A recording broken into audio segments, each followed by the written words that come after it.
Yes, so thank you, Harry, for buttressing the points on urbanization.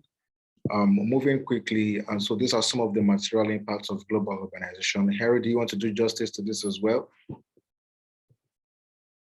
Oh yeah, so I mean, again, just like I was saying earlier on, when it comes to the conversation around urbanization, I've pointed out how it's a major concern for us as business people to factor that into our business decisions. So the implication of people moving from rural areas towards urban centers for the sake of job opportunities, employment, access to infrastructure, and whatnot. I mean, that also has a direct, implication when it comes to material touched on some mega trends, which you also highlighted that materials, access to material, there's a huge material constraint witness on a global scale. So what that means, if you look at the chart we have here, it says that the global population living in cities and over 80% by 2050, right? So and Ben, please, you zoom too much. I can't see it. Yeah, the material consumption is expected to grow from 41.1 billion tons in 2010 to 88.8 billion tons by 2050.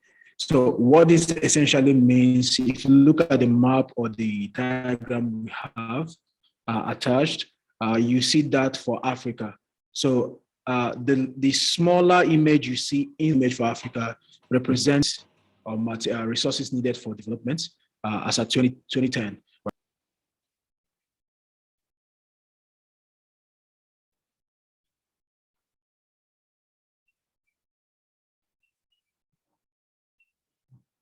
Hello, Harry, are you there?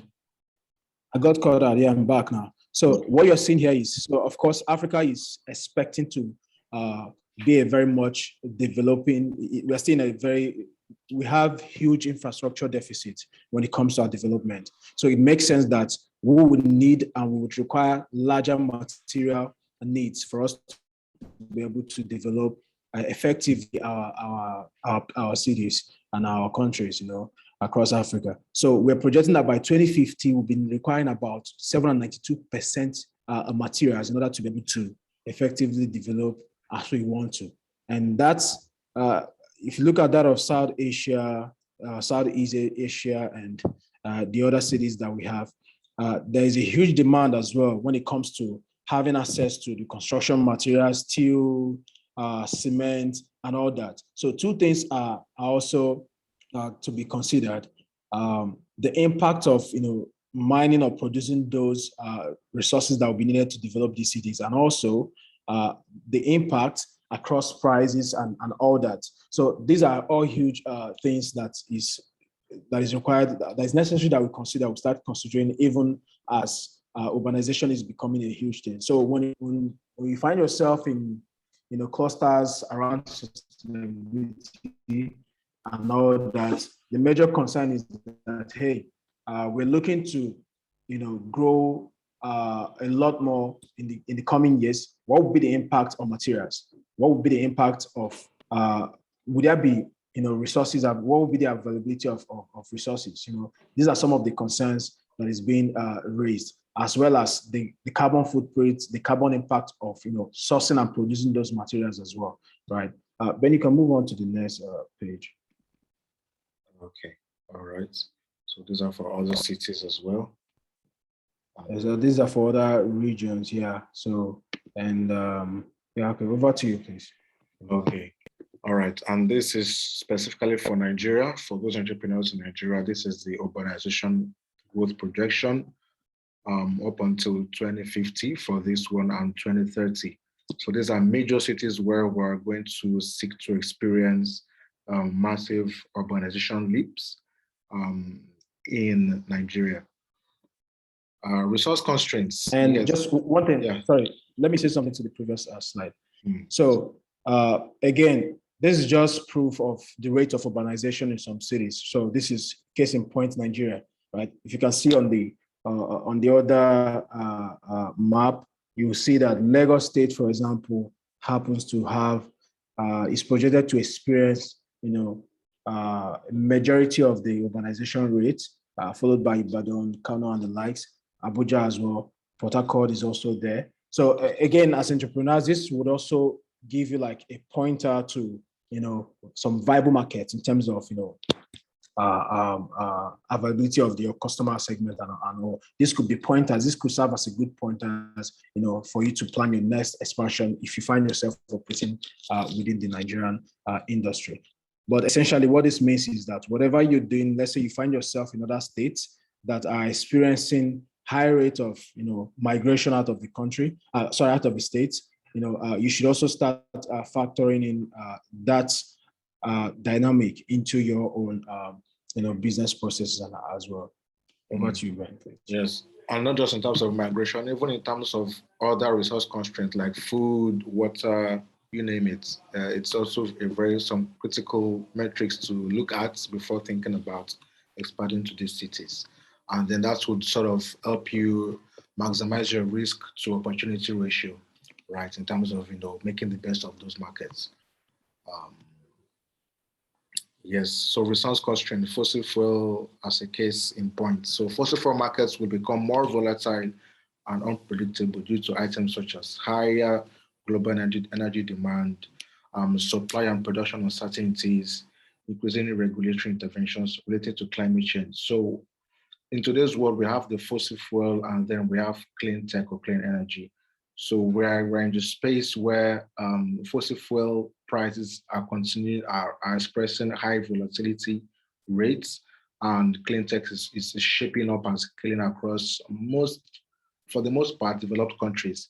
Africa as a continent, it becomes a resource constraint to see that fossil fuel. I think just one thing we're currently witnessing is the hike in price of fuel today. And it's not as a result of a lack of fuel, so to speak, just because the supply and production uncertainties has become so much. Well, we're excluding government irregularities as well, but as far as market and demand goes, there's a lot of uncertainties around supply and production. And so it's something to consider, especially in a space where you're manufacturing or producing a product. You want to consider that, okay, in the coming future, fossil fuel will not be the most ideal source of power, or for mobility, for transportation, for production, right? And so as industries globally are turning towards clean energy, in today's world, we are witnessing ships being built on clean energy. We are witnessing airplanes being built on clean energy, and industries as such being built on clean energy. So even as a business, it's very ideal to start figuring out how you can go about transitioning to clean energy as well, just so you aren't left out of the conversation, right? So materials, as developing countries industrialize rapidly, global demand for material resources will increase dramatically. Now, how will this affect us? These are some of the numbers, very critical numbers, as a matter of fact, as to where we stand today as a global market. So we have 8 years production left for antimony, right? A critical raw material needed for manufacturing of EVs, electric vehicles. 12 years of iridium used for manufacturing solar panels. 17 years of zinc and silver, 30 years worth of copper, 45 years of titanium, which means that even some of these core materials that are needed to build sustainable products or sustainable, materials like solar panels, like EVs, are becoming extinct, right? So the conversation is what would happen right after this, we exhaust these materials, right? In the next couple of years, some in decades and some in a couple of years. So the question is, how can we source materials more sustainably, such that we are not entirely depleting natural ecosystems, thereby leaving, generations unborn with seemingly nothing left and more scarcity, right? So there's a lot of discussions that we need to go into this in terms of regenerative sustainable sourcing, and even sustainable production, right? Yeah, So I if think yeah, it's worth adding that. So if we find ourselves in spaces that requires some of these materials that are already, their availability already in short supply, it also prompts us to start thinking of what would be the alternative. So having that mindset alone has led to new discoveries, innovations, and the likes in terms of material usage and the likes. So especially when you're also considering some important circular economy principles such as cradle to cradle design principles, and you're following a sustainable design approach to designing your products, it really helps you to begin to look for alternatives. Okay, if zinc or silver is a very important raw material to my production or to my product or service, how can I, mitigate, the shortage that we've seen that is about to happen in a couple of years now, right? So as business people, it's important for us to start planning ahead, invest more in R&D, and in order to be able to discover much more sustainable ways or innovative ways within the circular economy context that allows you to, have steady supply of your needed raw materials, and at the same time doing it in a sustainable way. Okay. Yeah, thank you, Henry. So that's a food for thoughts and a call to action. Resource constraints, water. Um, yes, I remember when we were researching about this, we hardly believed that water could go out of extinction or there's a shortage of water globally. But truly there is. And it is quite an appalling one as well, right? So it is predicted by 2030, the global demand for fresh water will exceed supply by 40%. Now, we know that one of these drivers, for example, is increasing population growth, right? And if that is going at a very steady rate, it's very okay for demand to definitely exceed supply by a very steady rate as well. So it's a cause for concern for entrepreneurs bidding in key markets or key sectors, such as agriculture, for example, such as construction, for example, basically any sector that has to directly deal with water. It's a very core concern to figure out, okay, water is going out of extinction. What can we do today to sort of reduce water wastage while improving the quality of water as much as possible? And if you're able to find yourself in a place where you can, desalinate water or sort of make more salt water into fresh water, it will serve the entire global market good, because again,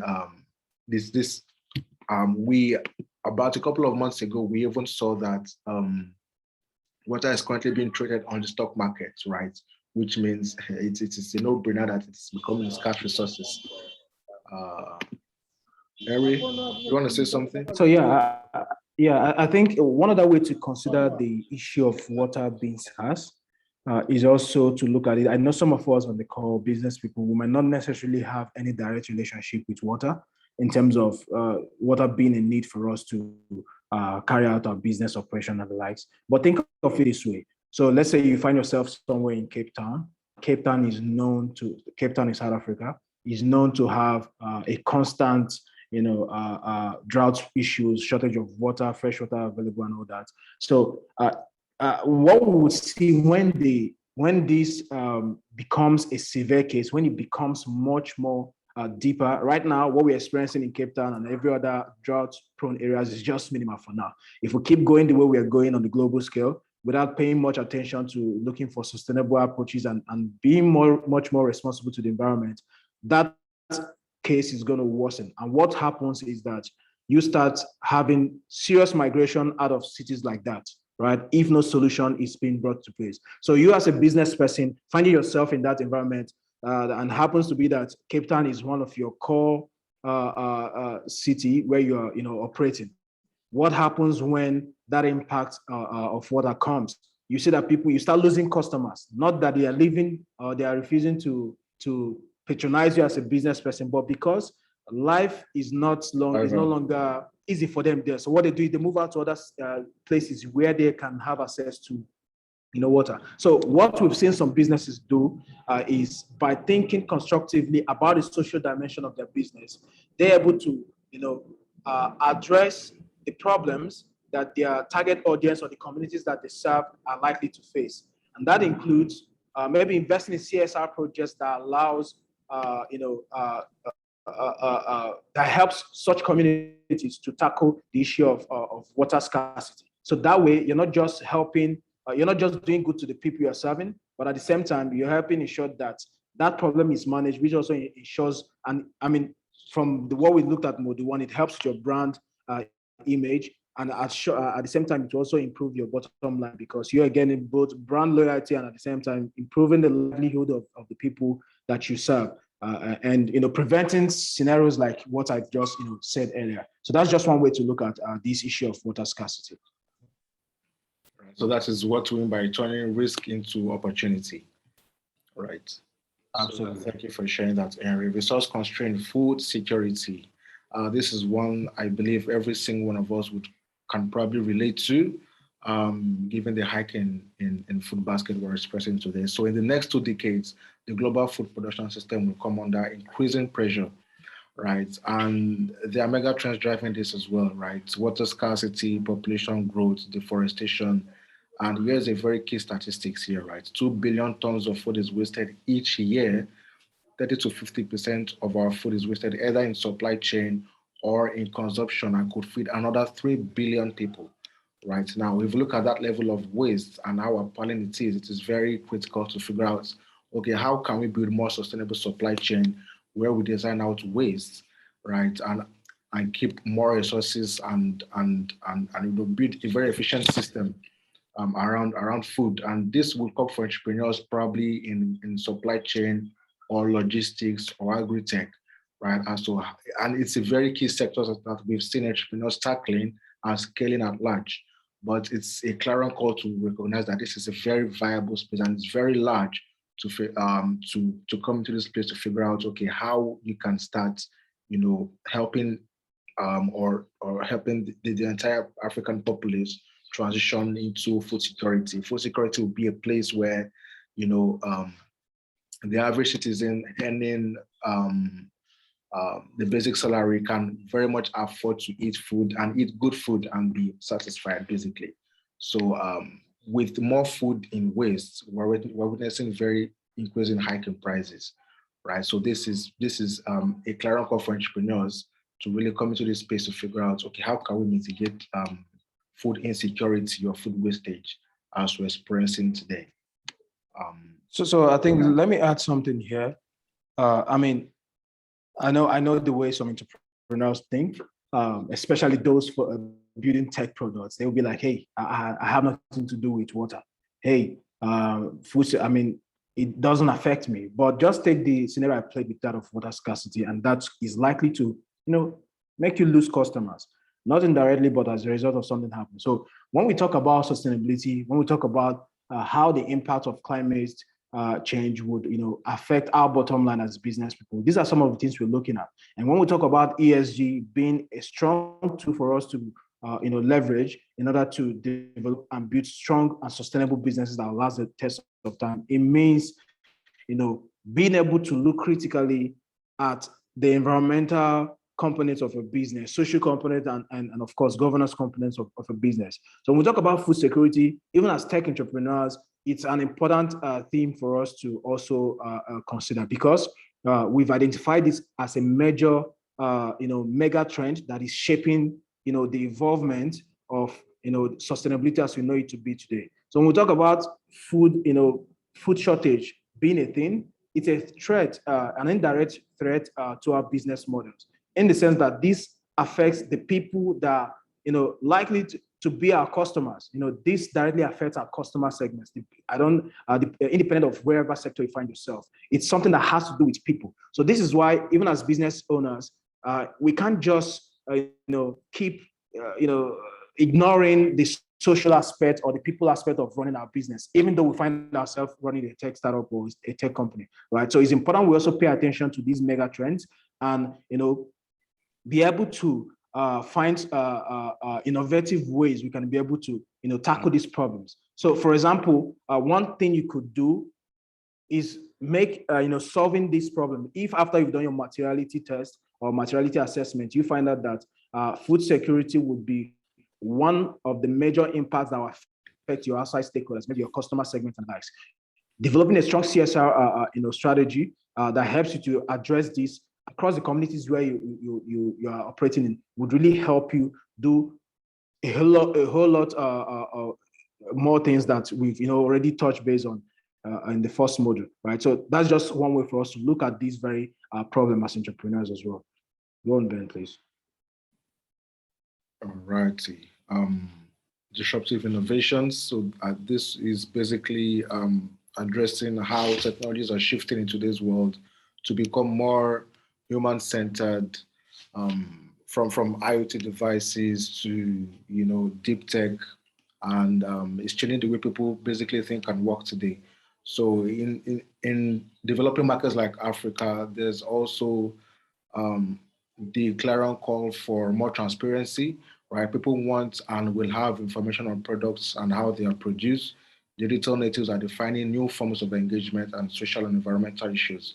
So, for example, if we think about APIs, for example, and how APIs seek to connect platforms to platforms, technologies to technologies, the same way we can have, a new breed of technology, really, a new breed that seeks to bring about transparency in other forms of technology, transparency in business operations, transparency in terms of information of products, right? So sustainability by itself would drive the need for disruptive innovations that would really seek to be to put out more information around sustainability. So just like we've seen in previous charts, right, where certain demographics were choosing to opt for certain products than other products, right, across different age ranges. So we could have that technologies could really play a vital role in targeting such demographics in terms of marketing campaigns or in terms of providing them with the right information they need before making a decision on certain products, right, at the point of purchase. So in a nutshell, technology is really playing a pivotal role in emerging markets and will play in the next couple of years in terms of making sure that we bring about more sustainable products, more social and environmental issues are addressed in products and the likes. The next slide, regulatory environment. I think this basically speaks to the place for technology innovations as well. So with disruptive technology would come the need for regulatory scrutiny.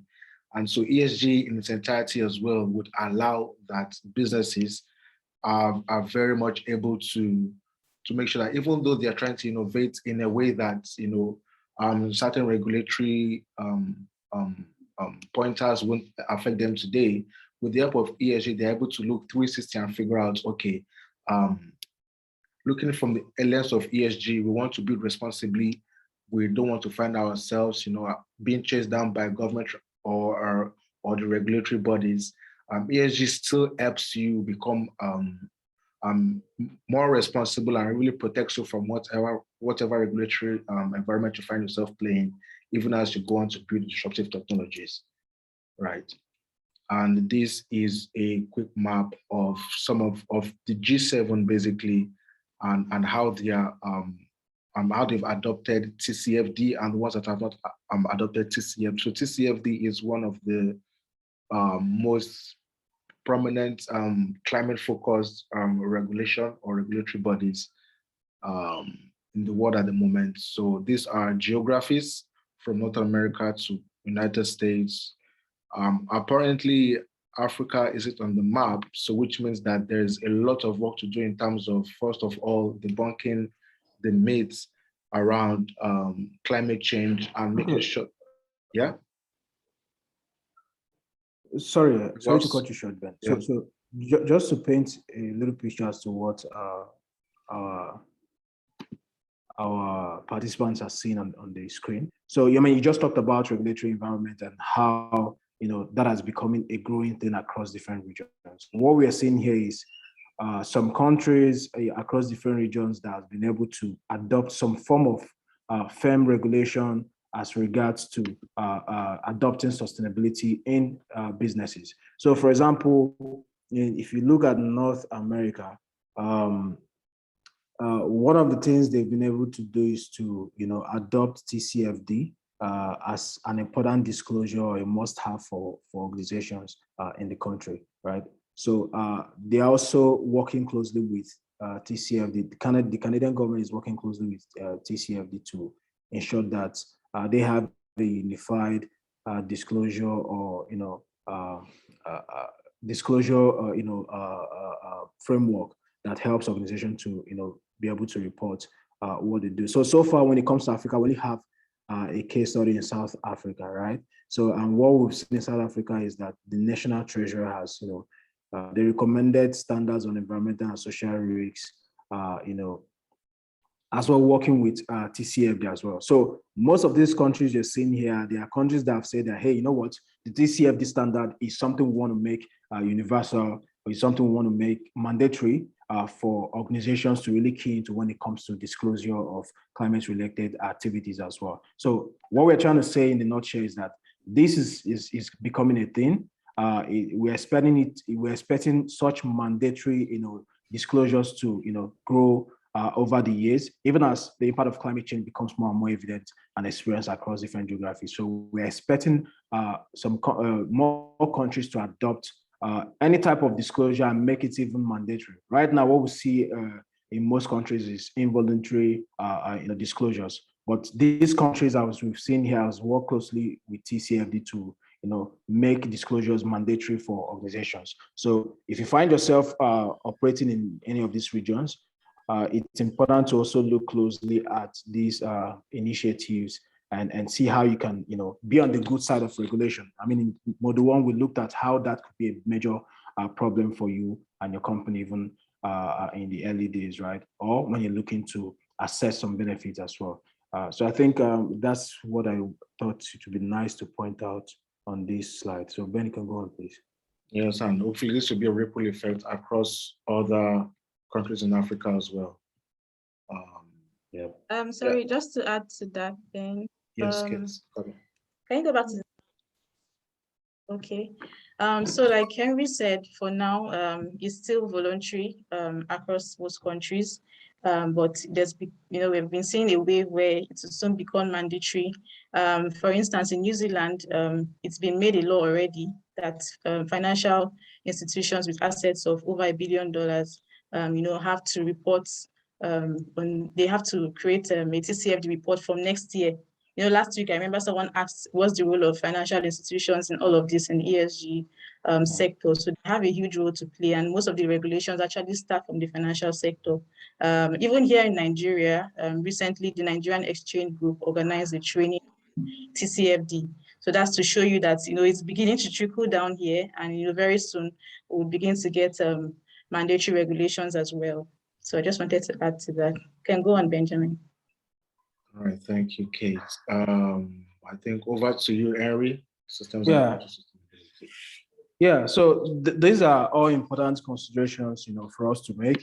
And but I would like to say something on when it comes to how do we get started on, I know since Module 1 up until now, we've been trying to, on a large scale, make the business case for business owners to be able to see why the need to incorporate sustainability or ESG into their business model in order to make sure that they are really truly building for sustainability, not just economic sustainability, but also environmental and social sustainability.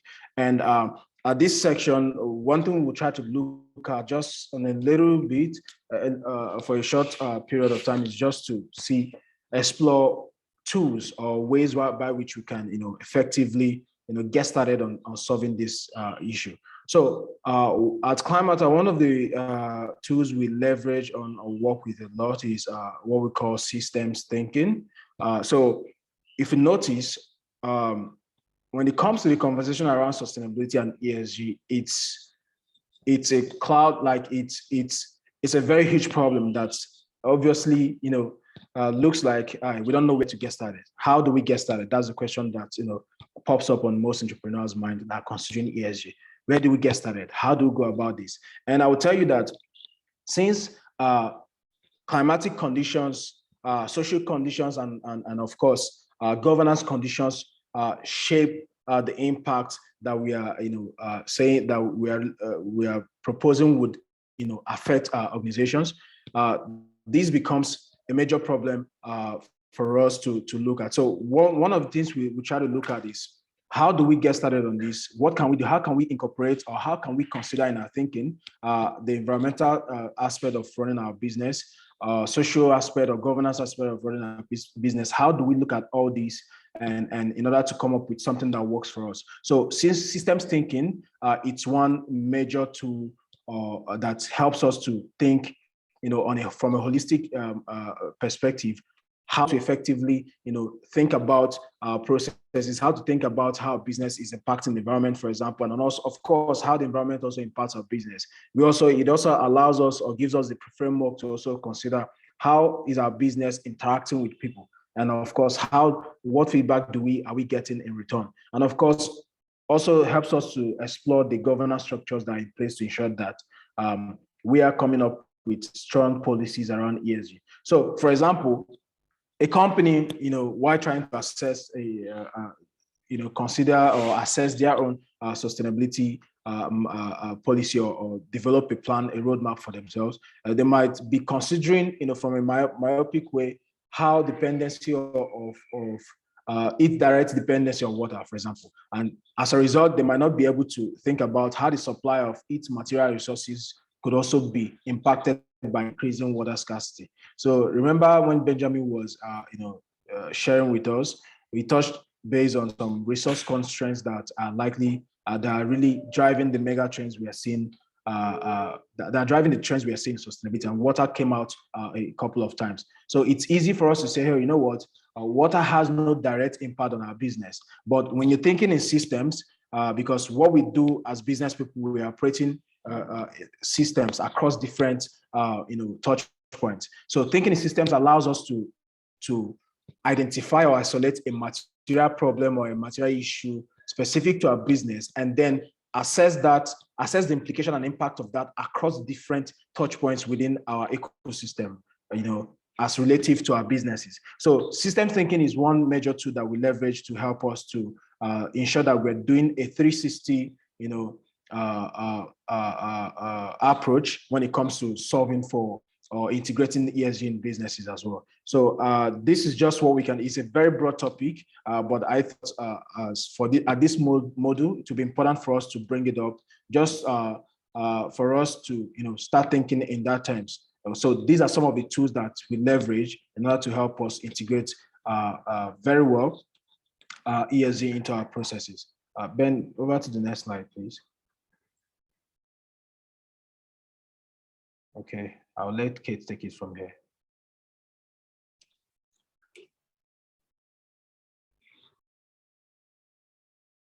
You're on mute, Kate, please, if you're saying something. Oh, sorry. Yeah, so we're looking at circular economy. I don't know if we're familiar with the idea or concept of circular economy. So circular economy basically incorporates the value of systems thinking in addressing global megatrends, as illustrated in the butterfly diagram that we have on our left. So in the diagram, we can see there's a biological nutrient system and the technological aspects. So basically in a circular economy, nothing goes to waste. So whatever goes into the system, whatever you think is waste would be taken as a raw material to feed a different process into a new product value chain. So imagine if we can all picture and harness waste in that aspect. So that's like a big opportunity for businesses that are smart, to begin to harness. So for this diagram, the butterfly diagram, we have the biological nutrient system. So I'll give an example. For instance, you have your food products, right? So you eat your food, it comes out as waste. And then imagine your sewage. People are, there's a lot of what's it called? Research into biogas. A lot of countries, Germany, for instance, France, they use biogas. So your sewage under anaerobic conditions is turned into biogas, and then your sludge as well from your sewage can be turned into manure to feed your soil, and then germinate into another crop again. So that's for the biological aspects. Then for the technological aspect, we look at materials. For instance, let's say your mobile phones, like I said, for circular economy, nothing goes to waste. So we're going to give an instance for your mobile phone. Imagine where you've used your phone for a while. So rather than just discard it, it has an issue, you decide, okay, let me fix it, let me try to maintain it. So you can see the second loop there talks about maintaining. And then the next one talks about reuse. So when you've maintained it for a while, you decide, oh, let me pass it on to someone else to reuse. We have our computer village where we get our used phone in Nigeria. And then you also go to the next loop that talks about refurbishing it. And then we have the next one that talks about recycling. So like Benjamin said, so it's all integrated. Remember, we talked about resource constraints. So we are trying to, harness the available resource we have. Again, sustainability talks about managing available resources so that, we don't compromise the future of our generations coming.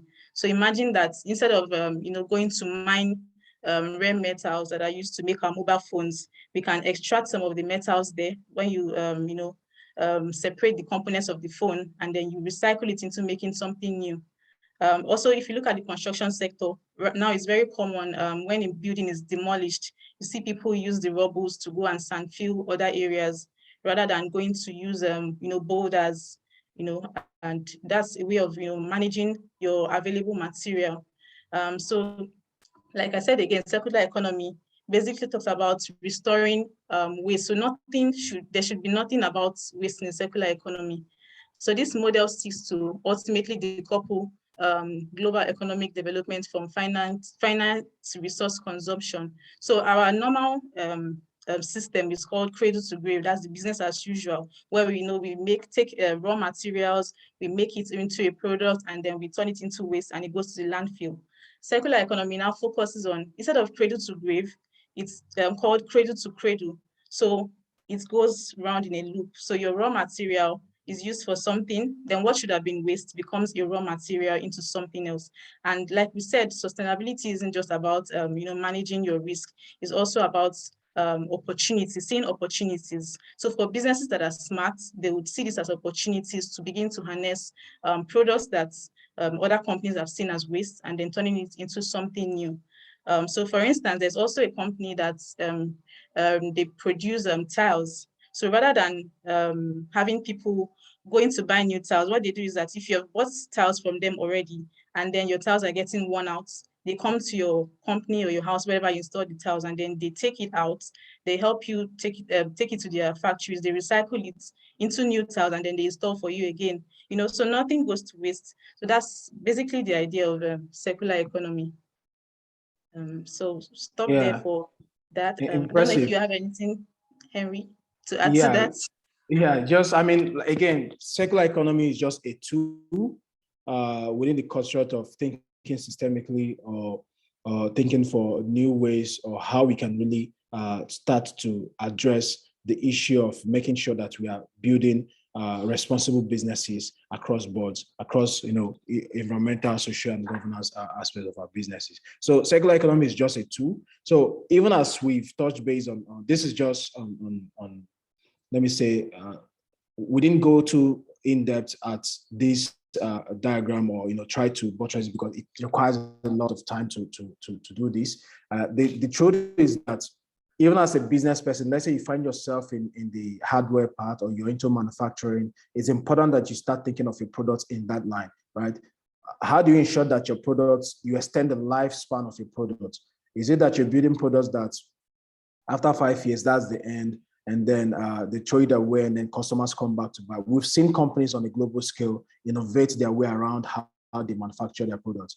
And it all starts from the material design itself. So they start from sourcing for looking for material or material alternatives that ensures that at any point in time, those materials are still within the are still in use, and nothing really goes to waste, just like Kate has told us from within the concept of circular economy. So even as business people, we it's having that mindset helps us, or having that perspective to how we design our products and services helps us to tailor and ensure that at the end of the day, our products are constantly in use and there's no room for waste, essentially.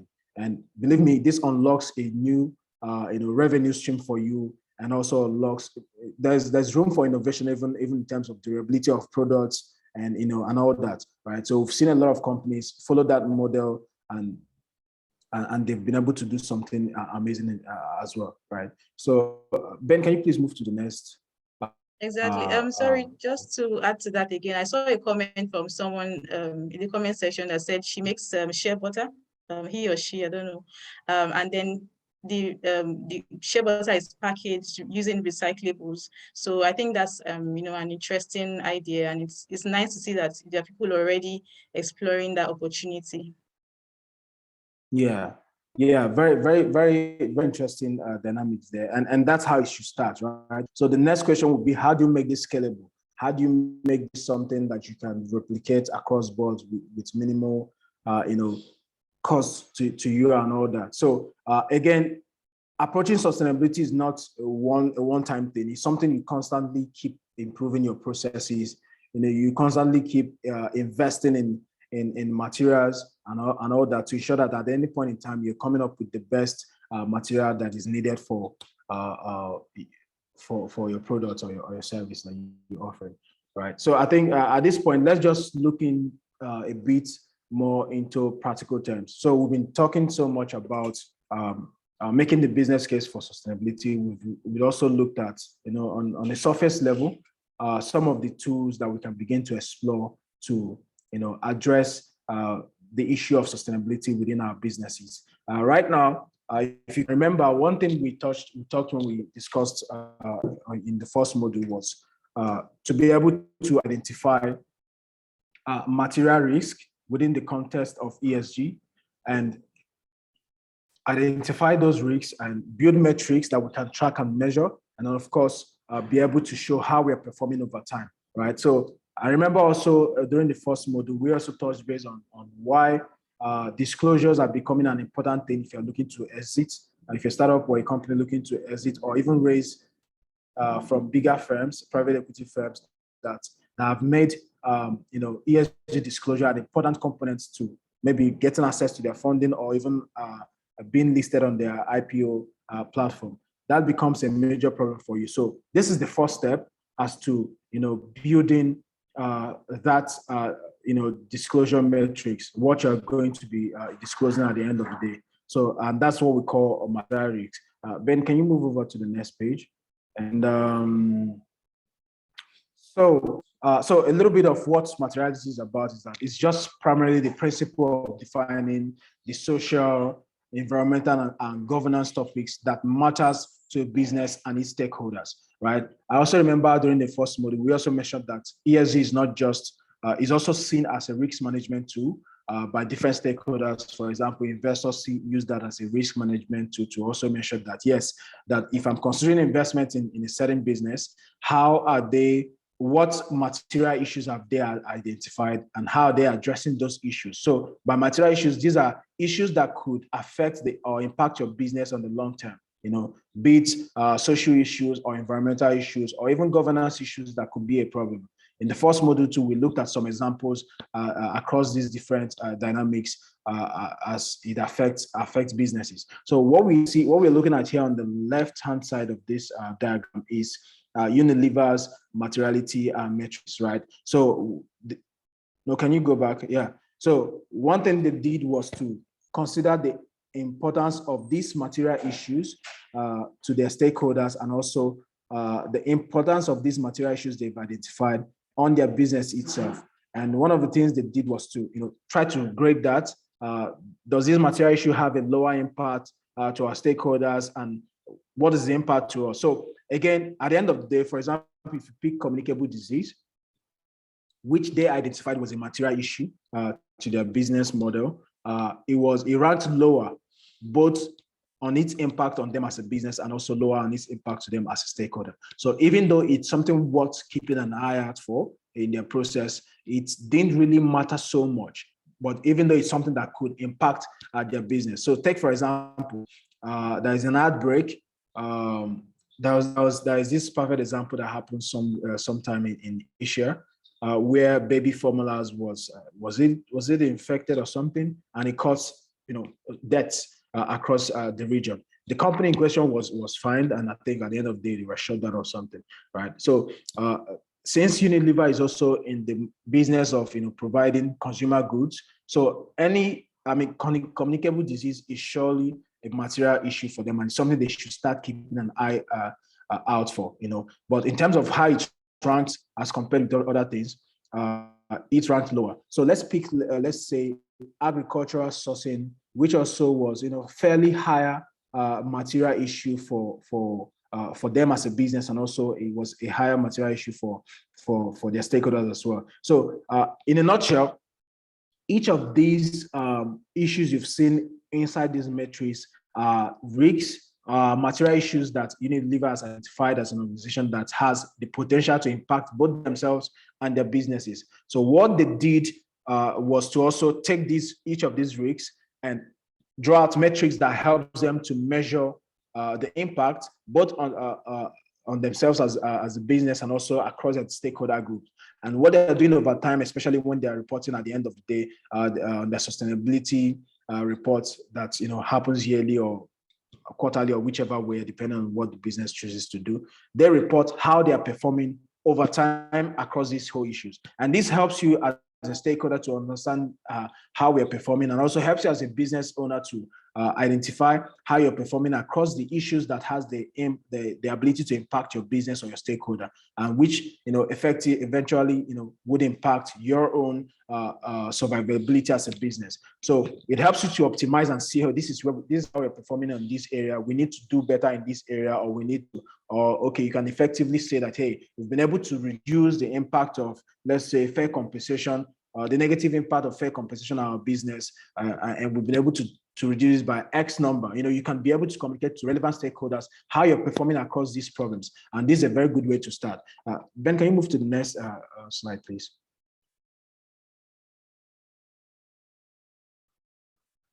Okay, so let's look at another case study here. So this is also from a startup based here in Nigeria and the US, they're a prop tech startup. So they are essentially doing something very innovative in terms of helping the construction sector to decarbonize that industry. So again, this was as a result of the startup, sitting down to look at how can we, make our products, a tool to enable our customers or users to actively, reduce their carbon footprint. So we all know that the construction space is heavily is a heavy emitter of carbon dioxide and greenhouse gases. And so what this company has done was to look at their processes, look at their products, be able to identify ways they can help decarbonize that industry while providing value to their clients as well. So when they conducted their materiality matrix or their materiality map, which was one of the first steps, which also involved speaking or engaging stakeholders, their relevant stakeholders, to identify the social issues they could have, the environmental issues that are also applicable, and also the governance lapses as well. They were able to come up with, each of these issues that we can see here. So we have issues ranging from environmental impacts of project development that's ranked higher as a material issue for their stakeholders, even though it ranked lower. But you can't say that because it's ranked lower for them as a business, although it's a higher problem for their stakeholders, you can't neglect that, because what that means is if this becomes a neglected issue for their stakeholders, in turn, they're likely to, lose that customer, because the customer is focused on battling this problem, And what you see most times is that when that becomes a problem, another business pops up that is addressing that one problem. And then what happens is that they, as a business, they lose their customer because, hey, at the moment, this is a very important problem for us, and we have someone addressing that. So if the company that is coming up with the solution to address this very problem is also smart, they can also incorporate other aspects of what the business is doing. And what you see at the end of the day is they are losing customer. So what this company did was even though it ranked lower for them, they also identified and recognized that it's an important issue for them to also address, in order to ensure that at the end of the day, they are developing and making life easier for their stakeholders, and at the same time, improving their own bottom line and also ensuring they're in business for a longer time. So at the end of the day, they were able to, do their materiality mapping, identify the different problems or risks as is applicable to their own business model and also their industry and sector. And then what they did was to use these informations to develop metrics that they are monitoring and measuring over time, right? So this is very important for us to have as business people so that we can be able to know where or identify the risks that could affect the survivability of our business moving forward from the construct of social sustainability, environmental sustainability, and also governance frameworks as well. Please, can you move on to the next slide? Okay, so I'm sure, and most of us on the call are familiar with the United Nations Sustainable Development Goals. So this was as a result of, when the United Nations came together, they decided to also, in the bid to develop frameworks that allows organizations, countries predominantly, to find a way to sort some of the problems that faces humanity, both from a social perspective and also an environmental perspective. So I will tell you what UN did here in a nutshell was just to define or to identify material issues that are likely to affect countries, that's of a global concern. Poverty is a material issue. Hunger is a material issue and all that. So what they did was to develop 17 major goals that is aimed at empowering organizations or empowering countries to begin to tackle and of course measure. They were at the end of the day, if you know much about the UN SDG goals, it has metrics that you can begin to monitor and measure. And one thing we've done is that so we have countries, even though this is predominantly developed for countries, but at the same time, in a country, you have businesses, you have people that also living and part of the communities in these countries. So what that means is once you are able to dilute and more importantly, narrow this down to how everybody within a community can find a way to contribute actively to each of these 17 goals, it becomes something that the country themselves can also monitor, measure, and also report as their and show progress, how they are performing over across each of these goals that we see here. So one thing we've also been able to do in Climate is, apart from working with SASB, we've also found a way to link the metrics and to identify metrics from these 17 goals and help position companies to identify metrics, identify the goals that are applicable to the companies or startups we are working with, and also help them to draw out metrics that they can measure and monitor over time to show how they are performing across each of these goals as well. Can you move to the next slide, please?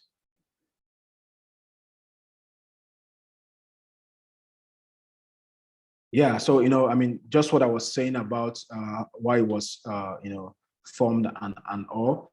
So the United Nations basically identified that these 17 major goals are challenges that are facing the world, and again it called for a new systems approach to doing that. And what we're encouraging businesses to do is to also find a way to key into doing that, as well as helping us address those issues that have been identified. Please go on to the next slide. Yeah, so again, let's look at the critical, let's make this relative for the sake of the business people on the call. So at the end of the day, these have different processes. I think at some point in one of the modules, we would, show us what our process looks like at Climate as to how businesses, get to incorporate ESG into their business model. So one of those processes, after you've done a materiality assessment in order to identify the risks, identify the material issues that are applicable to your business, one thing we've been able to do is also, at the end of the day, we create a sustainability framework for the business that allows them to consider their stakeholders and then the material issues they've identified, and then use that to create policies that across their different stakeholder groups. So again, one of the startups that we worked with, this was at the end of the day what a sustainability framework looks like. And the goal is to, at the end of it, to help companies to find purpose within what they do. So for example, the purpose of this organization is to enhance sustainable development in the global construction industry, right? So they're helping to decarbonize that industry, and their purpose is to enhance sustainable development. And they've been able also to identify the outcome of their purpose at the end of the day. What would that lead to? It will lead to a regeneration of the living world, and social well-being of their stakeholders, and also enhance efficiency in the industry. So it's a very strategic way to approach sustainability in your organization. And at the end of the day, one of the things, the material areas they also identified was that they found out that their process, by incorporating ESG and engaging in all those activities, they're able to also identify, the material areas they'll be touching base on. So, for example, they'll be impacting climate action positively. They'll be impacting resource constraint, that is on water, positively. They'll also be helping reduce waste in the industry. They'll also be helping to promote diversity and inclusion, health and well-being, technology transfer, safe and decent work, and also, more importantly, reduced carbon footprint of the industry. And at the end of the day, we also, paired that with the UN SDG goals that each of these material impacts would also have on the UN SDG goals. So, as we can see on the screen here, these are the SDG goals as relative to the material issues we've identified that they're also touching base on. And at the end of the day, what this helped them to develop what we call, policy standards across their different stakeholder groups, right? And this is something very strategic that it's very important for us to consider. And at the end of the day, this is how you make ESG a practical thing. We call it ESG integration at Climate. And what that means is that if you're a tech company and your developers, your dev guys, your dev team, they should know and have the metrics they are monitoring. They should understand how their job, how their day-to-day job is affecting the overall, carbon footprint of the environment of their company, is affecting the overall ESG, outlook of their environment. And then they can see, you can help them see as a business owner, this is how, doing this the way we've stipulated on our policy helps us to, communicate to our stakeholders, helps us to identify and track, monitor, and also report on our activity or on our progress on each of these material issues. So at the end of the day, what this company did was they were able to develop standards. They were able to develop policies that helps them to better engage the different stakeholders within their organization. And we call these standards enablers, because at the end of the day, included in those policies are metrics that each of the stakeholders are supposed to monitor and also report on, and which helps them to, at the end of the day, show how they are impacting, live up to the promise and all that, right? So this is a very important framework that every organization thinking strongly to have a strong ESG or sustainability framework, really important as well for us as business owners. Please, can you move on to the next slide?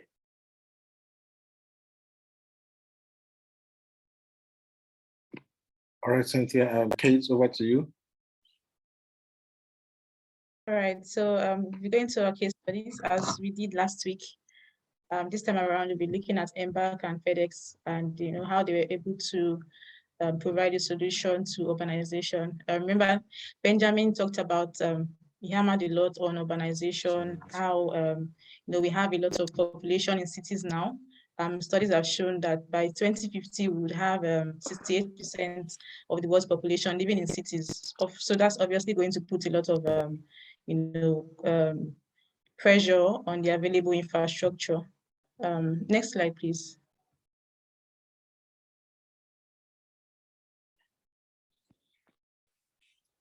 Okay, so this case study, like I said, is Embark and FedEx. So we can see they provided a solution in Brazil. Brazil is like really populated with a city of 2.5 million. That's Belo Horizonte in Brazil. There's a lot of population, and this has also resulted in immense traffic. For those of us in Lagos, we can relate to that. A lot of traffic, air pollution.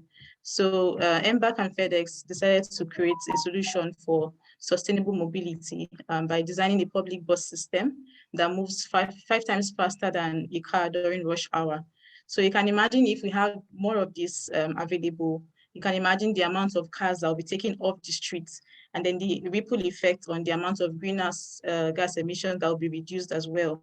We have something similar to that, I would say the BRT in Lagos, although it needs to be scaled up more, but for those of us that have used it already, would see that, it helps to reduce time, reduces traffic. So imagine if we have more of that, and then we have less people driving in a city as busy as Lagos. So that will significantly reduce the amount of time spent on the road. That's impact on public health, and it will also help to reduce significantly the greenhouse gas emissions from those vehicles on the road. So that was a solution by FedEx and MBAC that was done in Brazil. So we'll go to the next case study. So this case study is Sealed Air. They are into food packaging. So this was also to address the issue of food security. Next slide.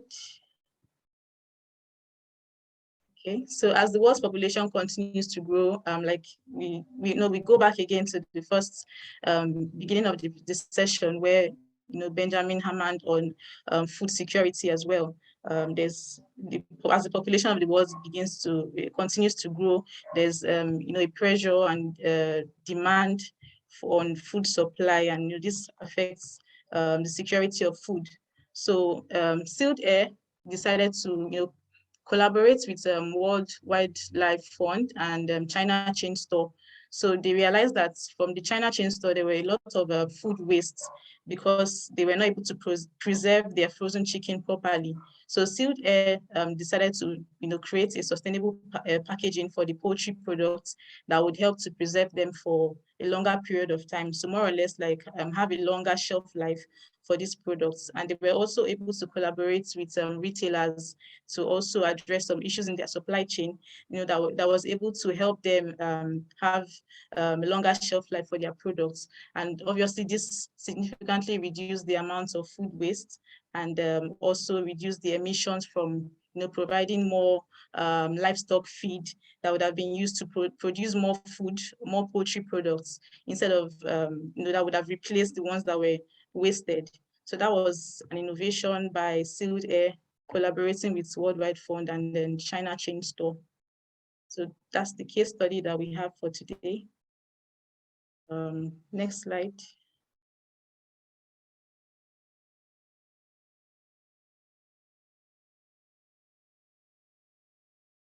Okay, so the next slide is just going to be a summary to capture everything. Remember, we started from the mega trends. For those that were here at the beginning, mega trends provide opportunity to assess broad changes taking place globally and to identify risks and opportunities from those changes. One of the mega trends we talked about was, population, increasing population. The world's population is growing. We also talked about, resource constraints. We talked about demographic changes. We have millennials and Gen Zs, that are more conscious about the kind of materials that they consume. They want to, support brands that are more sustainable. And then we also talk about mega trends that significantly impact a company's sustainability strategy. So from there, we also looked at regulatory requirements as well. Yeah, that's a major driver as well for sustainability. Like we said, countries are beginning to make it mandatory. They're making laws to ensure that companies consider ESG and sustainability assessments into their value chain. And for now, it's still voluntary in a lot of countries, but some countries are beginning to make it mandatory, especially targeting the financial sector. And where are they starting from? The financial sector, because people follow the money. So when the financial sectors place regulations on lenders, you have to follow this procedure. You have to ensure that you have an ESG or sustainability framework in place before you are able to lend from us. Obviously, that would make people, want to buckle up. So people follow the money again, like I said. And then from there, we also looked at systems thinking, which Henry talked about, how, things are interconnected. So you don't think about things in silos. You have to think about how the impact of this affects something else, and how everything is connected, the ripple effects on how one thing affects the other. And from there, we looked at circular economy, which also, if you look at it in a way, also brings the idea of systems thinking, because you're looking at how your materials can be turned into waste, how this can be, taken back into the value chain. And we also talked about how companies that are smart can begin to see this as an opportunity. In Lagos, for instance, we have tons of waste produced annually. So imagine if, this is turned into energy. For instance, in Sweden, they even import waste from the UK and Norway, and then they convert this into energy, through incineration. So that is, a way of harnessing waste into something useful. So this is a huge opportunity. A lot of people are just sitting on this opportunity. Waste should be seen as gold, as a useful resource that, people can enhance to explore, rather, to be able to create opportunities from. We have limited resource. We talked about resource constraints. We have limited resources for our future generations. So why not, look to exploring or harnessing the available waste into useful products, rather than going back to mine rare earth metals and raw materials that would have been used to create new products. So going after that, we also talked about materiality assessment, which Henry talked about. That focuses on the environmental, social, and governance factors that affect a business. So it's not just about the factors that affect a business, also how those factors are important to your stakeholders as well. So that's why it creates a materiality assessment. And if you saw the charts he highlighted on, you see that there's a part where it also shows the order of priority and importance to the stakeholders. That also helps them to form a policy, ESG policy, that addresses the needs of all relevant stakeholders, from the clients to employees, to the management level. So everybody across the value chain. So that also focuses on that. And then we also talked about SDG. Of course, we are all familiar with the SDGs, how we can also create frameworks that consider the sustainable development goals. So businesses should begin to see this as an opportunity to incorporate solutions that, address the SDGs. So now we are in a time where, it's no longer business as usual. We have to have companies that are passionate about balancing purpose and profit. That's how the angle that we are beginning to look at things, and it's not just voluntary anymore, because the regulatory bodies are beginning to come for you. So it might not be so strong here in Africa, but it is beginning to trickle down. Like I said, we had a recent training by the Nigerian Exchange Group that focused on the TCFD. So we can see that it's beginning to gain relevance, and we can see in the developed world already, there are regulations, like we mentioned in New Zealand, where it's been made mandatory from next year. Financial institutions have to begin to report on TCFD. So, and then we looked at the case study, which we just mentioned now, from Embark and FedEx, and also Sealed Air, and how they were able to bring sustainable solutions to address problems. So basically, sustainability is about bringing innovative ideas. It's about thinking outside the box, to solve current issues and challenges that affect people. So how can you, apart from solving risk, I always hammer on the opportunity part, which a lot of people don't really focus on. What opportunity can you harness from this? What can you explore from this? You just have to be innovative. Benjamin talked about disruptive innovation as a major driver as well for sustainability. So they are all interconnected, they are all linked. So how can you think about outside the box, and what can you what can you innovate from all these issues that we've discussed? So that's just basically a summary of what we discussed today. I don't know if Benjamin and Henry has anything to add to this before we go to the Q&A part.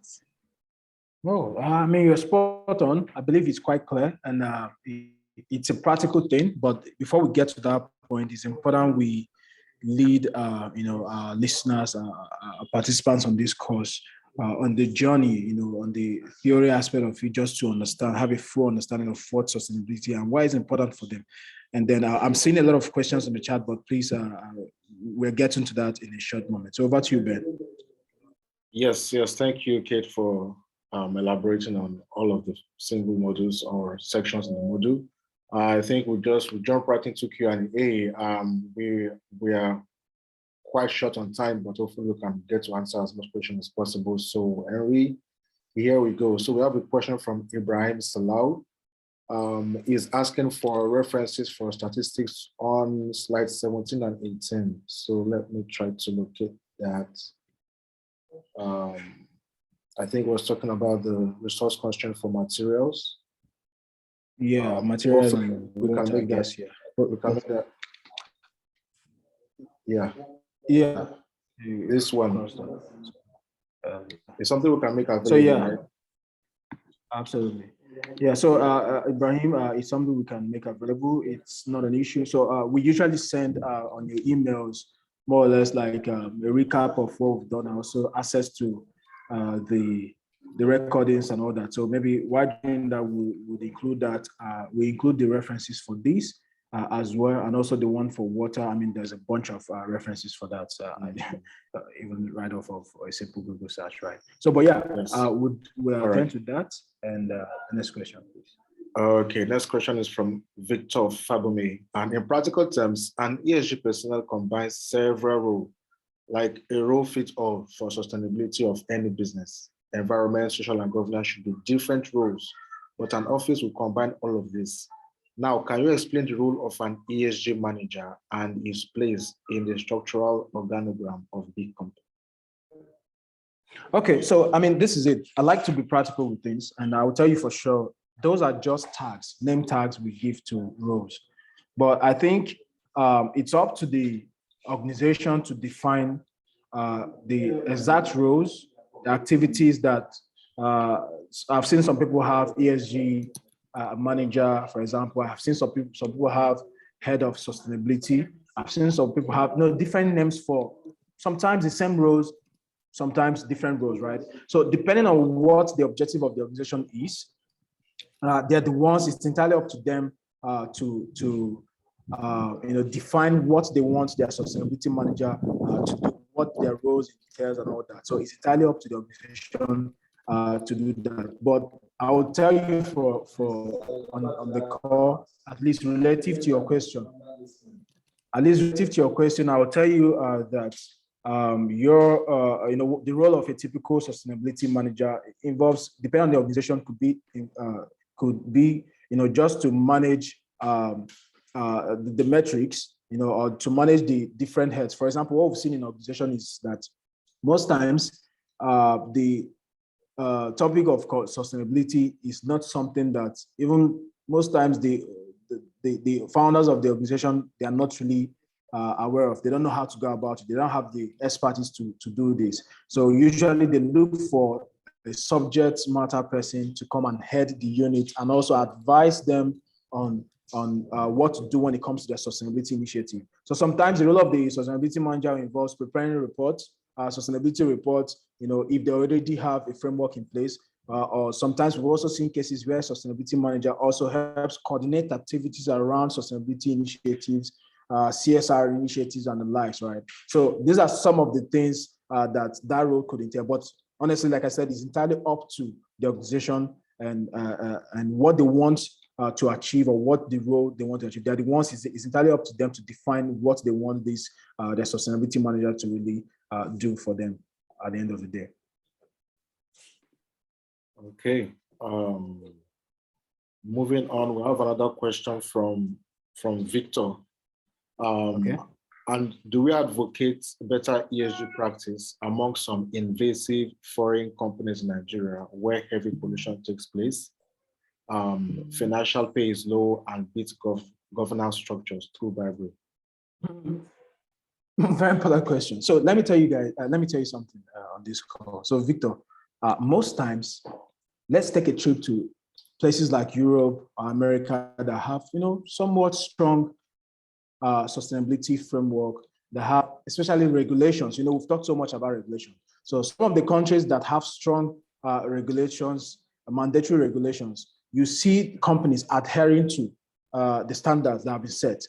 And then what we've noticed most times is that when they come to Africa to do business, the same company that is reporting, when you go to their website, you read their sustainability report, you see what they're doing, impacts they're doing, and then they come to countries in Africa, and then they kind of like water down that standard, right? So at the end of the day, they start exploiting the fragile regulatory environment we have in Africa. So again, this is why we are saying, even as more countries are beginning to wake up to the topic around sustainability and ESG, we are seeing regulation also developing or maturing in that regards as well, right? And then what these guys are simply doing is that they're taking advantage of the lapses they are seeing in these markets they are operating in, right? So, and of course, I can also tell you that to those people, this is also when sustainability is not truly part of what they're doing. We see a lot of greenwashing in the industry.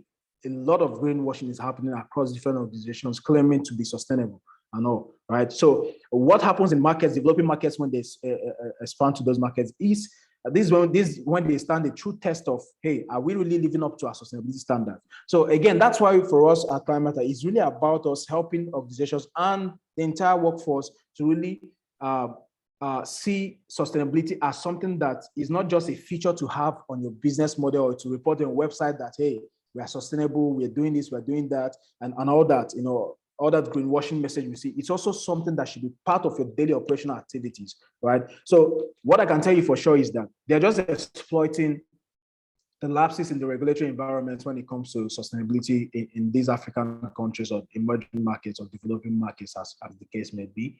And this is why we're also calling, encouraging the government to also, the policymakers to also come up with, firm, policies that ensures that companies and organizations are, following, the right principles when it comes to sustainability, the due process essential. So in the case of lower salary wages and all that, I mean, take for example, a country like Nigeria where the minimum wages are like, is it 30,000 or what? I mean, I don't know what it is, but I mean, compare that with other developing countries as well, you find out that there's a huge, disconnect. There's a huge disconnect as well. So in a nutshell, these guys are just exploiting our weak structures, our weak systems, our weak policies, both from a government, from the governmental policies to down to ESG regulations and the likes, right?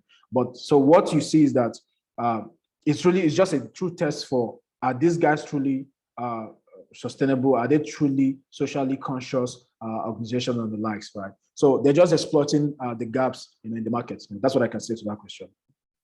Okay, quickly, we have two more. So let's quickly run through Ibrahim Salah's on and then Wen's question. So for Ibrahim Salah, in your experience, what is the greatest obstacle that businesses face for embracing sustainability? Given the benefits, why are businesses not diving? Good question. Good question, Ibrahim. Yeah. Honestly, this is a very good question because that's what we ask ourselves to why, right? So, but this is it. One thing we've noticed during the course of time, operating in this space is that for some founders, they've not been able to see, so I'm a business person and you're talking to me about sustainability. You're talking to me about ESG integration. Why should I do that? I mean, I don't even know what you're talking about. First of all, there's a huge knowledge gap. So that's one thing we've noticed. There's a huge, massive knowledge gap, in place here. People don't understand this thing. And what you don't understand, you can, no matter how good you try to paint it, in fact, I would just feel you are overselling yourself or you're overselling whatever you're bringing to the table. And that's why we decided to focus more on helping organizations make the business case first, like show them how sustainability can really impact your own bottom line, right? Because we also believe that because you are trying to be a sustainable business doesn't mean you should be losing money or you shouldn't be affecting your bottom line. So we explore frameworks such as return on sustainable investments, framework to help you see how investing in a CSR initiative impacts your bottom line at the end of the day. So one thing like I said is they don't know why they should invest in that initiative because they don't understand. So there's a huge knowledge gap there, right? So one other thing we've also noticed that is the reason is when, for example, for tech companies or tech startups or organizations building tech-related companies or tech-related solutions that don't have any direct, affiliation with manufacturing or so. Because when we talk about sustainability in the space, the people think of, hey, recycling, waste management, like that's a traditional idea when it comes to sustainability. But they don't see, as tech business, they don't see why, how that impacts them. So one of the things we've noticed is that when they don't see a direct correlation to their product offering. Okay, how can sustainability or ESG be translated to my EdTech platform? How can it be translated to my fintech platform? When they don't see that, so they tend to, you know what, let's leave this. So most founders and most business people we've seen in the space is that they see it as a good to have future, right? Mm-hmm. They don't really see it for what it really is. And why am I saying this? Is because of this. So for example, take right now we're in a rainy season here in Nigeria. And one of the things we are seeing in some flood-prone areas like Lagos, for example, is serious, massive flooding. So I'm in this founders group, and I heard one of them in the logistics space say something. They said, so just 3 days back-to-back rainfall, and logistics has been halted, deliveries has been halted. That is a direct example of what happens to you as a business person when you've not started thinking of, hey, what are the climatic trends? What are the impacts of climate change within the communities or geographies that I operate? And how would that affect my business model? How would it affect me?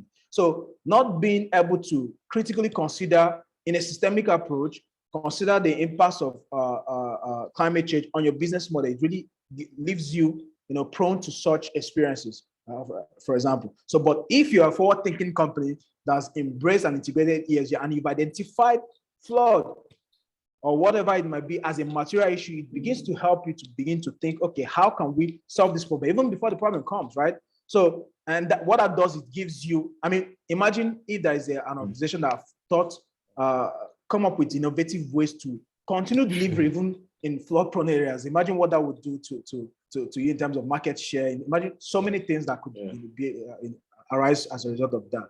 So these are some of the problems we're experiencing in the industry, and why businesses are not really, given this much attention. They don't understand, and they're not seeing a direct correlation to their products. They're not seeing, even for those in operation, they're not seeing a direct correlation to operations. They're not seeing it in the practical terms. So most times there's so much talk around sustainability and little practicality around it. And this is what we're also bridging at Climate to make it practical for businesses as well, right? So I think that's my answer to Ibrahim's question. I hope that answers it.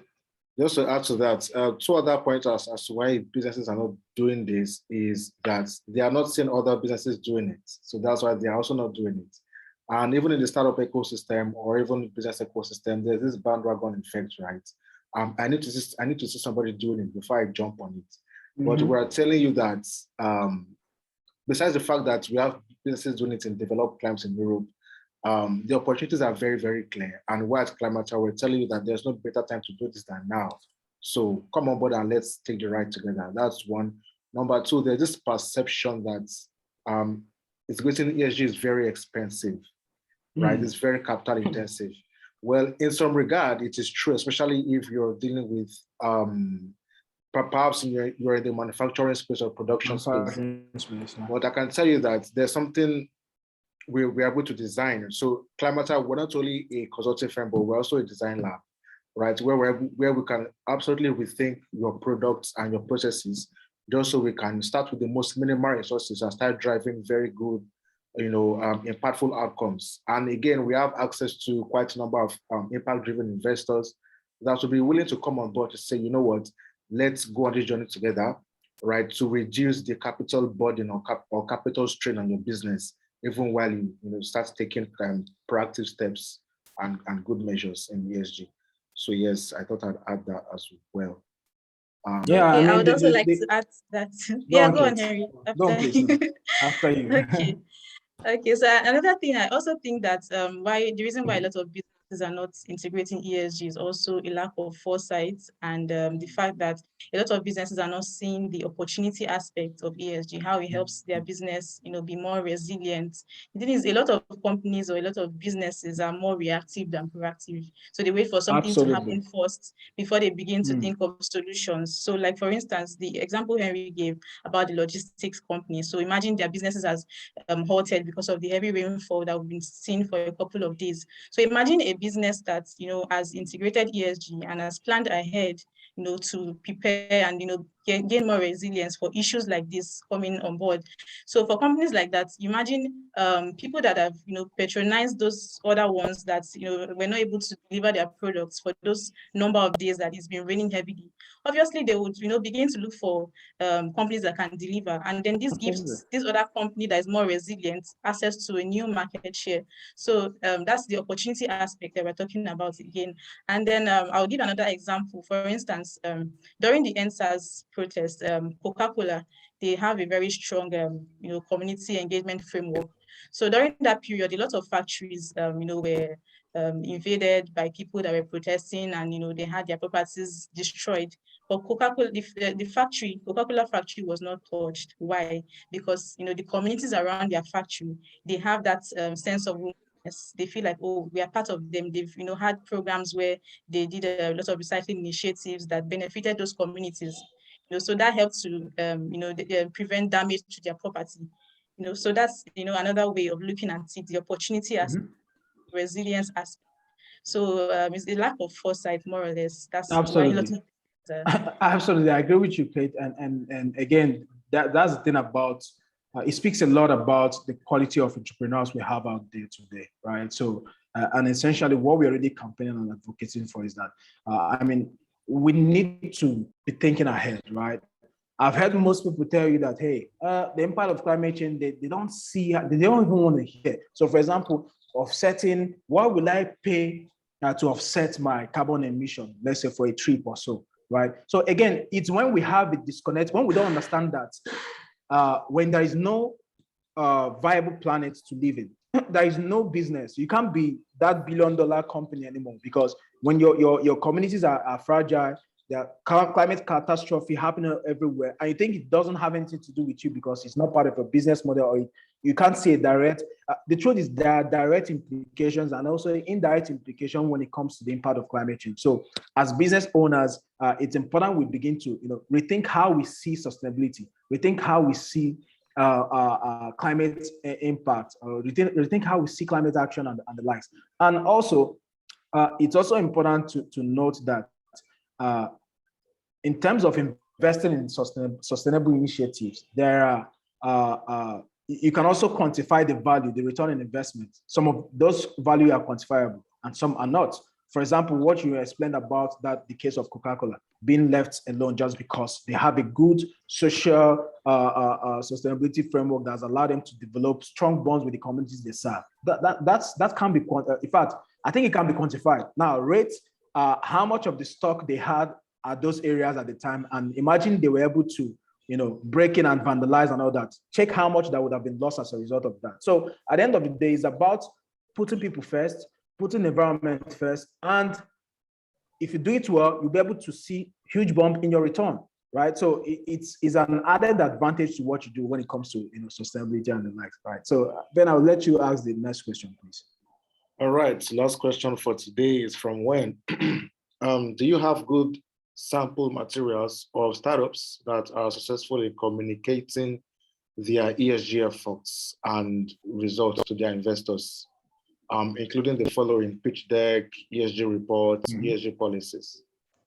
Interesting. So this is a very good question to ask. So when I will tell you for sure here that one thing we are doing or we are pushing for in the African space is, in fact, this was a whole idea that led to starting Climate 2 years ago. When it comes to the conversation around sustainability, Africa is way behind. When you compare ourselves to other developing economies and developing worlds, we are a little bit way behind. And a huge part of the problem we're also experiencing is the issue of knowledge gap, which have led us to developing courses like the one we are on at the moment, and other initiatives we also developed at Climate as well, right? And what we're trying to do is to push for more adoption, right? We're looking for much case studies. So I can tell you for sure, we have a number of startups that we ourselves are with, that have been able to integrate ESG, and they've built,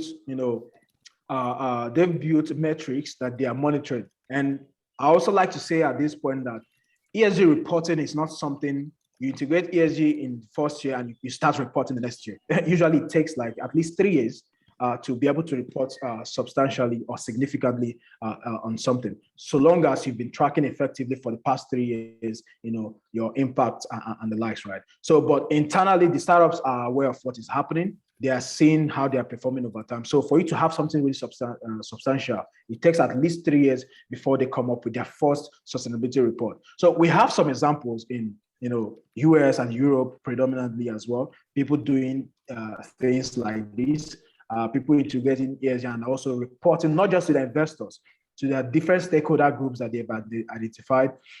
They're able to report and show how they're performing over time. So for some of the startups we've already integrated ESG for, it's going to take some time before we start seeing results in terms of reporting to stakeholders. But one thing you can also see, some of these guys are already working to create dedicated pages on their website, for example. And I'm sure most of them, they've already revamped their own pitch deck. So one thing we also offer, one of the services we offer at QnA is strategic communication as a service, right? So what that helps us is we understand that startups and companies need to effectively communicate what they're doing or their positioning when it comes to sustainability effectively across different stakeholders. So we have this as a service that helps them to look at their materials, reports, annual reports, investor updates, websites, pitch deck, and the like. We help them reframe that communication to reflect what they're doing, the hard work they're doing internally as when it comes to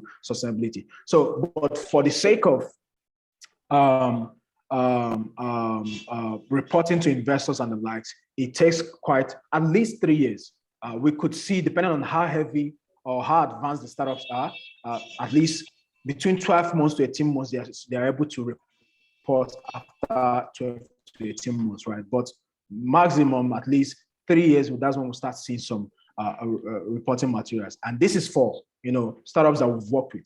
So in Africa so far, where you could see, we have other case studies from, startups that are not your typical tech startups, which, might be a thing for some of us in the venture capital space and the likes. So I'm talking about startups in the waste management or recycling space. They have their reporting from get-go because they are doing numbers in terms of, those initiatives, and they're able to show, hey, we've been able to save X metric tons of CO2. We're able to, do X and Y, across different metrics they could be monitoring. Those guys, they have such information handily. But when you talk about tech startups that just integrated ESG, give it that period of time, at least 3 years, before they can start reporting substantially. So I think what we can do, I don't know who asks, I don't know when is a farm, or if she's a VC or so, but I mean, let me assume you're a VC. Yeah. Oh, okay, awesome, perfectly. So one of the things we are doing, especially with venture capital, is also it's a two-way thing. It's not just on the startup themselves. So even VCs have a role to play. So for example, one major thing we've seen when it comes to regulation and the likes is, in Nigeria, I will tell you for sure that the financial space is much more advanced when it comes to they have a much more robust ecosystem when it comes to integrating ESG, right? So they're much more way ahead when you compare them to other sectors in the country, here in Nigeria, for example, right? And we think the same thing can be replicated with VCs because, like Kate says, people follow the money. And startups, like we know, they follow the money as well, right? So, and we think one good thing VCs can do is to be able to have their own framework as well. So one of the things we do, we also have a service we call ESG integration for VCs. We have for startups, and we have for VCs. So the goal is to help VCs to look at the different cycles of the investment process and integrate ESG in those operational activities, right? So there are frameworks that we use to, help VCs to come up with, those strategies that helps them as they're conducting due diligence, even in term sheets phase, due diligence phase, investment phase, post-investment phase. There are things that are already in place that helps you to effectively monitor these things. And importantly, it still goes for, the process also goes same for VCs. You also need to identify your material issues, your material risks as well, right? So it's a very important dynamic to also, consider. So on the side of startups, what we see is that when you, as a VC that already have ESG integrated in your process, it helps you also identify startups that have or share similar or core principles when it comes to sustainability. So they become a good match for you, right? So maybe you might be tracking based on UN's SDG goals, or maybe any other framework that helps you to make a good match in terms of this type of startup you like to do. Or let's say you don't even have something like that. You can go ahead to, encourage your portfolio companies. Hey, this is also part of the requirements in your process. You need to have ESG integrated in your process. Come up with us. What are the material issues you've identified? What are the material issues you are tracking? And then that could allow you to, have direct, contact with them to show in terms of when they write you investor updates and the likes, they can report on those metrics, for you. Hey, this is how we are performing across the identified material risks we've already identified. So these are some of the things that we want to, see more of, even in the VC space and the startup, relationship. I don't know if you have any question. When I see you popped up or something. Thanks so much for that. And absolutely, that is kind of the thought process, right? Is that as a VC fund, we want to be able to report on our ESG and want to be compliant to ESG. As we already spoke in the last week, is how this is very attractive from being investable. And so should we as a VC has already sorted our internal process and our investment criteria? I think it's tricky because a lot of startups are not able to communicate their ESG impact for us to consolidate as a fund. So and a lot of the VCs may not have that capacity to so like I think here I'm speaking as investors of how can we handhold portfolio companies to go through the ESG process, and also how to help them be able to report it. And not just from our perspective, but also that other impact investors or ESG specific investors can look at them and say, hey, this is a good ESG startup as well. So I think I'm going in that train of thought and just wondering how much more support VC investors can have to support their portfolio companies. I think a very good question. When the language of sustainability or ESG is universal. So what that means is if you have a portfolio company reporting on metrics that they've identified that are material to them, another impact investor can easily understand what that is. But I think the problem which I think that you're facing is that there is a flaw in the process, especially with the integration part, right? So we call it ESG integration for a reason.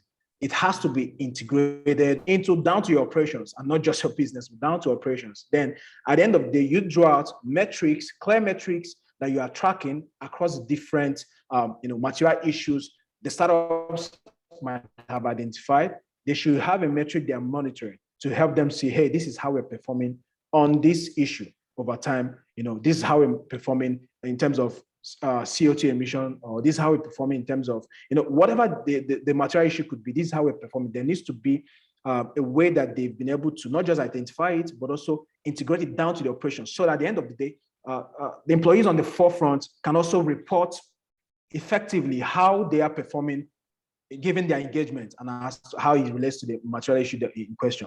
So I think what I would say is that for you as an investor, you can't report anything if you're not getting any data from your portfolio companies to report on, because you're not essentially the one in operation here.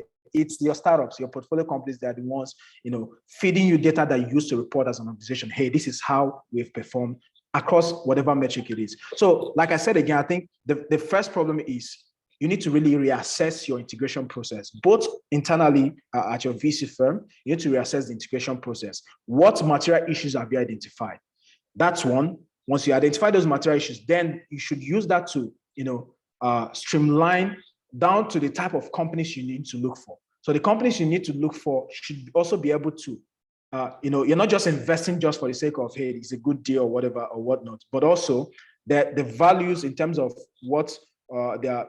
So I've seen some investors that peg this to UN SDG goals. We're interested in investing in companies solving the SDG 4, 5, 6. That's it. So that's part of their deal sourcing process, right? So again, what I'm saying is the integration process. If you get it right, it's easier. So it's even easier for you to now say, hey, portfolio companies, in fact, they know from the onset that this is part of the requirements. These are the part of the requirements that is expected from you as a portfolio company post investment. So we expect when you send us your periodic monthly investor update quarterly investor updates, you are reporting across these clear metrics. So, and also part of the process also allows you to, from the onset, the startups understand that, hey, ESG integration or ESG reporting is a core component of my stakeholder, investor X. So they need me to show, to provide how I've been able to, what are the risks I've identified and how I'm measuring them. So once all these things is clear from the onset, they'll provide those information to you, and then you will know what to measure. So it makes measuring easier for you. So it's just a question of, when you get integration right, it's a question of sitting back and waiting for the report from the portfolio companies to say, hey, this is how we're measuring this. This is our impact. This is how we formed this quarter or this month on these risks. Then you can use that to compile your data, and then maybe if you choose to report to your LPs at the end of the day, you can show them this is what we've been doing. So it's easier. So in terms of the manpower for that, I know that's a major problem, because I also understand how funds are structured in terms of, management fees usually not enough to offset the cost of running a venture capital firm, right? So one thing we are pushing with some of the VCs we're working together is to, so at Climate, even on the founder side as well, we see ourselves as, we tell founders of folks we work with, hey, see us as your outsource unit for ESG matters or climate sustainability related issues, right? So we can help with the integration part, and then we can also, help with facilitating the engagements, right? So all you need is that you're clear on what you're looking out for, you're clear on what your metrics are, you're clear on what your material issues are, then we are aware of that, then we help you engage with the startups, draw out those metrics, and then we report that to you. So I think finding partner organizations to do this, it's a very good way to go, right? It helps you bring in, serious expertise on the table and helps you refine the process. And over time, before you know it, you're also, innovating within the VC space when it comes to sustainability. I'm sure this should answer your question a bit. Thank you very much. Welcome, Wayne. Yes. Ben, any other question we have? Maybe a last one before we pull out. I think it's been an interesting engagement so far. Please, if you have questions, you can just drop that on the chat box, or apparently we are about 40 minutes way ahead of time, but no questions actually, no questions on the chat box. But for when, I think perhaps we could seek to hold a tailored demo for when, especially with regards to ESG for VCs, so she's able to really understand, some of the nitty-gritties we're talking about, right? So perhaps we can seek to engage when after this call and see how that will play out. Absolutely, yeah. That could be an interesting opportunity to explore, right? So let's see, let's see what we can do in that regard as well. Right. Okay. One just came in from Temitope. Is there an opportunity for an associate position and learning more in ESG at Climate? Interesting question. So lately we've been seeing requests such as this. I will tell you for sure on this call that it's not been an easy journey getting here. So what that means is we are very keen on really ensuring that we empower people to do this right. We need more folks like ourselves to really be able to push this message and push this engagement with companies, right? So what we are doing currently, we've been thinking about this internally to see how we can open up, I don't want to call it internship position, but basically a position that allows you to, be involved in our processes, work together with us and support in a way, and at the same time, more like an internship kind of thing that allows you to get firsthand, how to go about, that will help you deepen your understanding of ESG and the like. So yeah, there's such kind of opportunities at Climate, and we're likely to be making that public very soon. Just follow us across our social media and you'll stay in touch with us, and I'm sure you get that information once it's available. Right. Okay. Celeste Pambo is asking first answer of questions on the first day. Okay. Yes, I'd follow up on you with this. Kindly email me at this so that I can resend the questionnaires to you with the quiz, with the automated answers, so that you can fill it again and get it. So I think when just dropped the last message, right? Yeah. can engage separately, or maybe this can be the next module, work on through in greater details for startups, how to integrate and measure ESG aspects and case studies. Awesome. Great. I think it's Awesome. been a very amazing session so far. Very, very engaging one. And please feel free to reach out to Climate or myself or Harry across our social media platforms. If you have follow-on questions, follow-on engagements, we'll be super happy to take all of it. Harry, perhaps you can drop your email or socials just so they can. I think... No, you send directly to me. You can send to everyone. Yeah, that would be interesting. So let's cut it off of the call.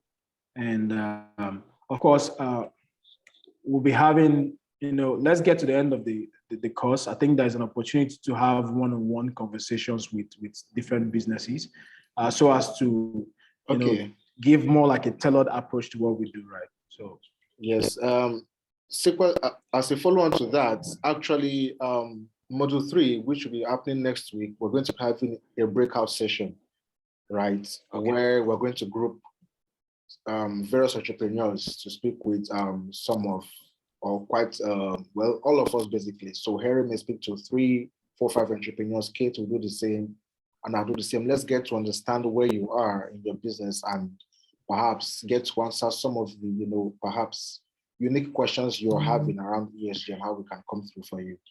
So yes, you don't want to miss next week. You really don't want to miss the breakout sessions. It's going to be quite an engaging one as well.